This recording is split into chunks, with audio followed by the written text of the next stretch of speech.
السلام علیکم ورحمۃ اللہ وبرکاتہ الحمدللہ الاحسانہ و شکر اللہ ولا توفیقہ و امتنانی و اشہد ان لا الہ الا اللہ و اشہد ان محمد عبدہ و رسولہ داعی رضوان ما بعد اعوذ باللہ من الشیطان فانہ عدو للانسان رب اشرح لی صدری ویسر لی امری واحلل عقدۃ من لسانی یفقہوا قولی رب زدنی علما۔ ہمارا آج 35th لیکچر ہے اور دس 35th لیکچر از آن ایمانیات ان رزق، ٹھیک ہے۔ من ذا الذی یقرض اللہ قرضا حسنا فیضاعفہ لہ اضعافا کثیرا واللہ یقبض ویبسط والیہ ترجعون۔ کون ہے جو اللہ سبحانہ وتعالیٰ کو قرضہ دے پھر اس قرضے کو وہ لوٹائے تمہیں بڑھا چڑھا کے، اور پھر اللہ سبحانہ وتعالیٰ خود فرماتے ہیں وَاللَّهُ يَقْبِضُ وَيَبْسُطُ، جس کا چاہے اللہ کم کر دیں، روک دیں، جس کا چاہے بڑھا دیں۔ تمہیں لوٹ کے میرے پاس آنا ہے، جو رزق میں نے تمہیں دیا اس رزق میں تم کچھ نہیں لے کر واپس آنے والے۔ یہ سارا کا سارا جو تم نے میں نے دیا ہے، جتنا جتنا میں نے تمہیں دیا تم چھوڑ کے آؤ گے اپنی پشت کے پیچھے، بلکہ وہ جو رزق تم چھوڑ کے آؤ گے نا، تمہاری اولاد میں نا پھڈا پڑ جائے گا۔ اگر وہ دین کو نہیں سمجھتی، اگر وہ یہ نہیں سمجھتی کہ وراثت کیا ہے، وراثت جو ہے نا اللہ سبحانہ وتعالیٰ نے اس کے جو اصول متعین کیے ہیں سورہ نساء کے اندر، تم اس میں تحریف نہیں کر سکتے کسی کی طرح بھی۔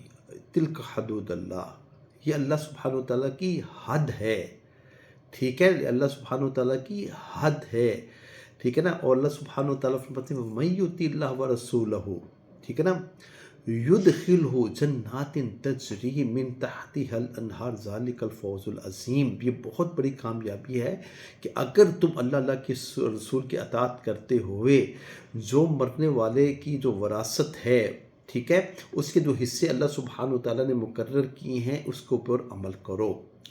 اور اسی طرح سورہ نساء میں آگے اللہ سبحانہ وتعالیٰ فرماتے ہیں وَمَن يَعْصِ اللَّهَ وَرَسُولَهُ، جو اللہ کے رسول کی معصیت کرتا ہے، نافرمانی کرتا ہے اس وراثت کے اصول کے اندر، ٹھیک ہے، وَيَتَعَدَّ حُدُودَهُ، میرے رب کی حد کو تجاوز کر جاتا ہے۔ میرے رب نے کہا بیٹے کا 2 حصے ہیں، بیٹی کا 1 حصہ ہے، بیوی کا 8واں حصہ ہے، یہ میرے رب نے بتا دیا، کھول کھول کے بیان کر دیا، ٹھیک ہے۔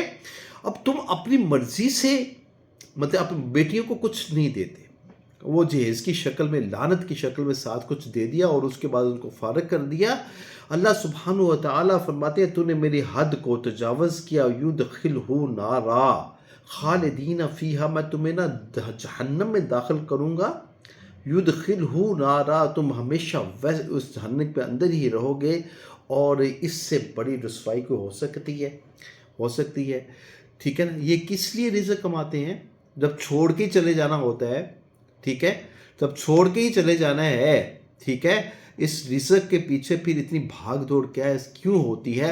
وَلَقَدْ جِئْتُمُونَا فُرَادَىٰ كَمَا خَلَقْنَاكُمْ أَوَّلَ مَرَّةٍ وَتَرَكْتُم مَّا خَوَّلْنَاكُمْ وَرَاءَ ظُهُورِكُمْ، اللہ کہتے ہیں تم اسی طرح آؤ گے ننگے میرے پاس، تمہارے جسم کے اوپر لباس بھی نہیں ہوگا، جب قبریں پھٹیں گی تو لباس نہیں ہوگا، ننگے ہوں گے۔ میری امی عائشہ رضی اللہ تعالیٰ عنہا فرماتی ہیں اللہ کے نبی سارے مرد اور عورت ہوں گے، سارے ننگے ہوں گے تو وہ ایک دوسرے کو دیکھیں گے نہیں، تو اللہ کے نبی صلی اللہ علیہ وآلہ وسلم فرماتے ہیں وَمَا هُمْ بِالسُّکَارَىٰ، اللہ خود قرآن میں فرماتے ہیں وَمَا هُمْ بِالسُّکَارَىٰ، ٹھیک ہے نا، وہ آپ گمان کریں گے کہ وہ نشے میں ہیں۔ ان زلزلۃ الساعۃ شیء عظیم، یہ قیامت کا زلزلہ بہت بھیانک ناک ہوگا، ٹھیک ہے، یوم ترونھا تذہل کل مرضعۃ عما ارضعت وتضع کل ذات حمل حملھا وتری الناس سکارا، تم دیکھو کہ لوگ جو ہے نشے میں ہیں، وما ہم بسکارا، وہ نشے میں نہیں ہوں گے، ولکن عذاب اللہ شدید، تیرے رب کا عذاب بہت سخت ہوگا، اتنا عذاب سخت ہوگا، اتنا نفس و نفسی ہوگی کہ کسی کو کسی کی پرواہ نہیں ہوگی، وہ مستغنا ہو جائے گا دوسری مخلوق، اس کو اپنی جان کے لالے پڑے ہوں گے۔ ایون کہ انبیاء علیہ السلام بھی کہیں گے کہ اللہ میری جان، نفسی نفسی نفسی نفسی. تو بات ہم کرتے کرتے تھوڑے سے اپنے ٹریک سے ڈیویٹ ہو گئے. حقیقت تو یہی ہے نا. تو پھر اس رزق کے لیے اتنے پاگل ہونے کی کیا ضرورت ہے؟ ٹھیک ہے نا. جو تم نے کھا لیا وہ تیرا ہے، جو پہن لیا وہ تیرا ہے، جو گاڑی تم نے استعمال کر لی وہ تیری ہے، جو تم گھر میں جا کے جو تم نے آسائشیں لیں وہ تیری. اس کے علاوہ تیرا کچھ بھی نہیں ہے. اس کے علاوہ سارا کا سارا دھوکہ ہی دھوکہ ہے. اس لیے اللہ کے نبی صلی اللہ علیہ وآلہ وسلم فرماتے ہیں، اے آدم کے بیٹے سن، اے ابن آدم سن، فارغ ہو جا میری عبادت کے لیے. ما خلقت الجن والانس الا لیعبدون، کہ تمہیں میں نے اپنی عبادت کے لیے پیدا کیا. تو فارغ ہو اپنی مصروفیات سے، دل جمعی کے ساتھ میری عبادت کیا کر. تیرے سینے کو میں تونگری سے بھر دوں گا، تمہیں میں غنا غنا ٹھیک ہے جیسی نعمت سے نوازوں گا. ٹھیک ہے، تو میرے سامنے ہاتھ پھیلایا، میں تمہیں دیتا چلے جاؤں گا. اور اگر تم نے ایسے نہ کیا تو پھر دیکھ، میں تمہیں ایسے الجھاؤں گا کاموں میں، ایسے الجھاؤں گا، تیری صبح بھی کام میں ہوگی، تیری دوپہر بھی کام میں ہوگی، اور تیری شام بھی کاموں میں ہوگی. تمہیں میں اتنا مصروف کروں گا، اور تیری مفلسی میں کبھی ختم نہیں ہونے دوں گا. تیری مفلسی میں یہ ایمانیات ہے. تھوڑا کام کرے زیادہ مل جائے، زیادہ کام کرے ہاتھ میں کچھ بھی نہ آئے. حلال میں برکت ہوتی ہے نا، حلال میں برکت ہوتی ہے، تھوڑے میں بہت کچھ ہوتا ہے. حرام میں برکت نہیں ہوتی نا، اتنا بھی ہو نا پریشانی، ٹینشن اور پریشانی رہتی ہے. سمجھ لگی میری بات؟ آگے اللہ سبحانہ و تعالیٰ فرماتے ہیں، یہ کنجی نمبر 3 میں نے آپ کو بتائی. چوتھی کنجی ہے رزق کو بڑھانے کے لیے متواتر عمرے اور حج کرنا. حج فرض ہے. ٹھیک ہے، حج فرض ہے. اللہ سبحانہ و تعالیٰ قرآن مجید کے اندر فرماتے ہیں، وَعَلَى النَّاسِ حِجُّ الْبَيْتِ مَنِ اسْتَطَاعَ إِلَيْهِ سَبِيلًا وَمَنْ كَفَرَ فَإِنَّ اللَّهَ غَنِيٌّ عَنِ الْعَالَمِينَ. جس کو استطاعت ہے اور اس سال اس نے حج نہیں کیا، وہ مر گیا، وہ خواہ یہودی ہو کے مرا و ایسا عیسائی ہو کے مرا. ٹھیک ہے، تو اگر تم حج کرو، ٹھیک ہے، حج کرو اور عمرے کرو، 2 فائدے ہیں. ایک تو تمہیں تمنگری عطا کرے گا اللہ سبحانہ و تعالیٰ، تو رزق کو بڑھاتا چلا جائے گا. اور دوسری یہ ہے کہ جس طرح کسی چاندی اور سونے کو آگ پہ تپایا جاتا ہے، اس کی میل کو چین نکل جاتی ہے نا، تو اسی طرح انسان گناہوں سے پاک ہو جاتا ہے، گویا کہ اس نے آج ہی اپنی ماں کے پیٹ سے جنم لیا ہے. اتنا اللہ سبحانہ و تعالیٰ یہ حج اور عمرہ اللہ کو پسند ہے. اور یہ آپ حج کرو، عمرے کرتے چلے جاؤ.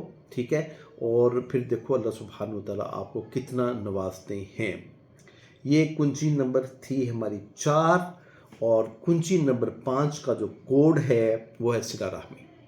یہ رحم کے رشتے جو ہے نا، یہ اللہ سبحانہ و تعالیٰ نے ایسے نہیں بنائے. یہ سسرالی رشتے ہوتے ہیں، نسبی رشتے ہوتے ہیں، ٹھیک ہے، اور سلبی رشتے ہوتے ہیں. اس پہ اللہ سبحانہ و تعالیٰ معافی کوئی نہیں دیتے. صلہ رحمی نے اللہ سبحانہ و تعالیٰ کی کمر کو پکڑا کہ یہ تم نے بنایا تو ہے مجھے، یہ تو لوگ جو ہے نا مجھے توڑیں گے. ٹھیک ہے نا، وہ لوگ مجھے توڑیں گے. اور اللہ نے سبحانہ و تعالیٰ نے پہلے بار میں پتہ ہوئے نا، آپ نے کہا کہ وہیں یوسل تمہیں حکم دیا ہے کہ تو صلہ رحمی کرے گا. ٹھیک ہے نا. تو اگر اللہ سبحانہ و تعالیٰ فرماتے ہیں صلہ رحمی کو جس نے تجھے توڑا نا، میں اس کی کمر کو توڑ دوں گا. تو اس لیے وَأُولُو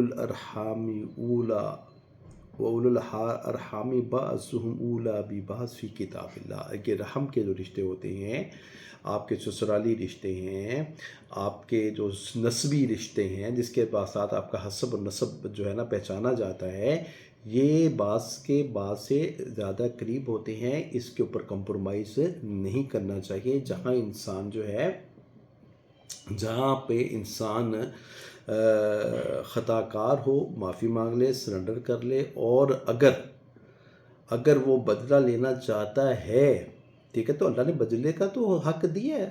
ٹھیک ہے، وَجَزَاءُ سَیِّئَةٍ سَیِّئَةٍ مِثْلُهَا. فَاللہ کہتے ہیں فَمَنْ عَافَا وَأَصْلَحَ فَأَجْرُهُ إِلَى اللَّهِ. جو معاف کر